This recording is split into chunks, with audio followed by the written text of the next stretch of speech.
최근 미국에서 아주 공격 양상이 심해지고 있고, 그리고 이 방화나 약탈 같이 정말 그 부정적인 측면으로까지 그 양상이 변해가고 있는 이런 인종차별에 저항하는 이런 시위가 그 규모가 정말 전 미국적으로 크게 일어나고 있습니다. 뭐 흑인뿐만 아니라 백인도 망라해서 젊은이들을 가살해서 엄청난 규모로 열리고 있는데요.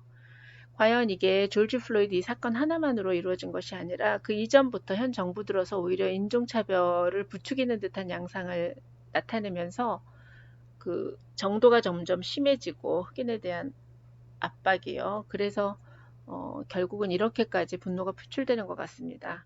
오늘은 최근에만도 여러 건의 그런 비슷한 사건들이 일어나서 그런 거를 모아봤습니다. 지금 I can breathe라고 하는 거는 조지 플로이드가 이제 죽으면서 정말 외친 그 마지막 한마디였고, 이전에는 시위대가 가장 많이 사용하는 문구가 바로 이겁니다. Black Lives Matter. 이유 없이 앗아가는 그 생명에 대한 경종을 울리는 문구인데요.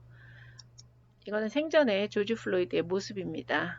정말 뭐 선량하고 그냥 별로 그렇게 뭐 크게 사회적으로 문제를 일으키지 않았습니다. 단지 그 경찰관이 기소를 한 18번을 당한 사람이더라고요. 그 데렉 쇼빈이라는 사람이. 그래서 그 사람 자체가 아마 더 문제가 많았던 게 아닌가 싶습니다.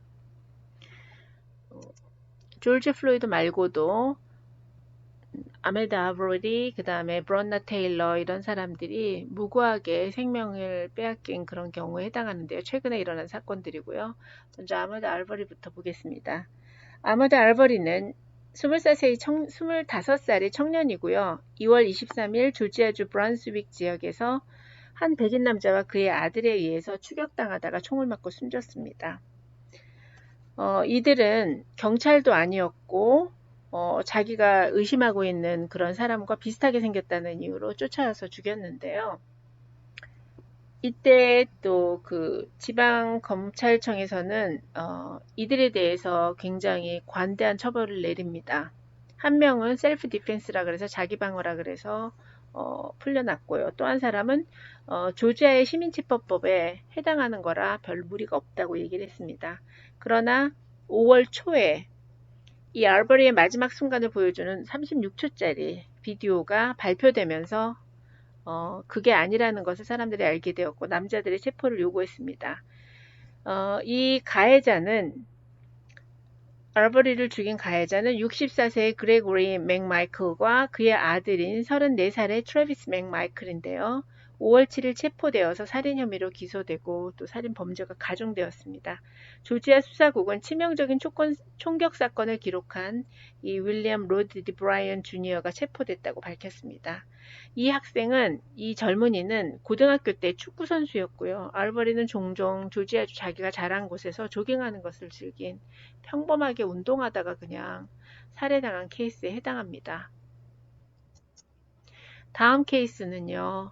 크리스찬 쿠퍼라는 사람인데 이 경우는 이 크리스찬 쿠퍼가 직접 자신이 촬영한 동영상을 언론에 공개하면서 사람들의 이슈가 됐던 그런 내용인데요. 크리스찬 쿠퍼라는 사람은 뉴욕의 센트럴파크에서 새를 관찰하는 것을 좋아하는 사람이었다고 합니다. 그래서 평상시와 똑같이 센트럴파크에 가서 새를 보고 있었는데 이 백인 여자가 큰 개를 끌고 와서 산책을 하고 있는데 목줄을 하지 않은 상태로 개를 끌고 와서 새가 아마 죽을까봐 걱정하는 마음으로 목줄을 하라고 그렇게 조언을 했다고 합니다. 그랬더니 이 여자가 격앙된 목소리로 저항을 하면서 경찰에 전화를 하면서 아프리칸 아메리칸 남자가 자기를 촬영하면서 살인 협박을 하고 있다고 이렇게 위협을 느끼고 있다고 막 격앙된 목소리로 막 전화를 하는 그런 모습이 찍혔는데요. 이 경우에 이 남자는 너무 어처구니가 없어서 그냥 하고 싶은 말 다 하라는 식으로 얘기를 했다고 합니다. 이 경우에 현장에 경찰이 출동했을 당시에는 이 여자랑 거의 이제 말싸움이 끝나고 나서 아무도 없었다고 합니다. 목줄을 묶고 떠나는 선에서 해결이 됐다고 얘기를 하고 있고요. 이런 거를 보더라도 굳이 아프리칸 아메리칸이라고 계속 강조할 필요가 없음에도 불구하고 강조하는 걸 보면은 이 백인들의 다는 아니겠지만 일부 백인들의 흑인에 대한 차별적인 시선이 어떤지를 보여주는 가장 가까운 예가 아닌가 싶습니다. 그래서 결국 이 여자는 직장에서 해고되고 그 다음에 자기가 유기견 데려와서 키우는 유기견도 다시 빼앗기게 되는 그런 상황을 맞이하게 되었고요. 그 다음에 세 번째 케이스는 어떤 케이스냐면 브레안나 테일러라는 여자가 자다가 죽게 되는 케이스입니다. 3월 13일 브레안나 테일러는 켄터키주 루이스빌 경찰관들에 의해 총상을 입고 사망했습니다. 문을 부수고 테일러의 집으로 경찰관들이 침입했을 때 테일러는 자고 있었고 26살의 경찰대 응급구조요원입니다. 경찰 주장에 따르면 문을 부수기 전에 자신들이 알렸다고 주장하지만 목격자에 따르면 그들은 경찰이라고 밝히지도 않았고 카메라도 착용하고 있지 않았으며 경찰복도 입지 않았다고 얘기했습니다.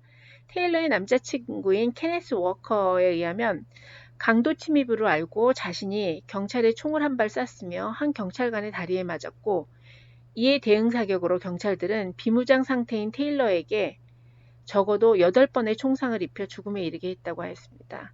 그 집에 발사된 총알은 25개였다고 합니다.